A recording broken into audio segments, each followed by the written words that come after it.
शिर्क नजासत है, कुफ्र नजासत है, लेकिन हमें घुसना है और उस नजासत को साफ़ करना है, तो अपनी भी तो हिफाजत की ज़रूरत है।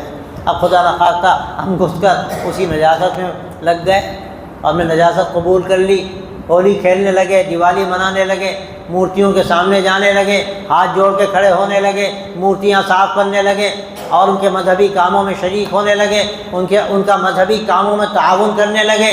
याद रखिए ये इंतहाई दर्जे की हिमाकत, जिस गंदगी को साफ़ करने जा रहे हैं उसी गंदगी से अपने दामन को मुलव्वस कर रहे हैं, अपने जिस्म को गोया कि पूरी तरह गंदगी में लथेड़ रहे हैं, बल्कि उसको गलाज़त को अपने मुँह के अंदर ले जा रहे हैं। उसके बाद तो हम ही महफूज न रहें। ताअवनु अलल बिर्रि वत्तक़वा वला ताअवनु अलल इस्मि वल उद्वान। नेकी के कामों में, तक़वे के कामों में मदद करो, और देखो गुनाह के कामों में और सरकशी के कामों में हरगिज़ हरगिज़ की मदद न करो।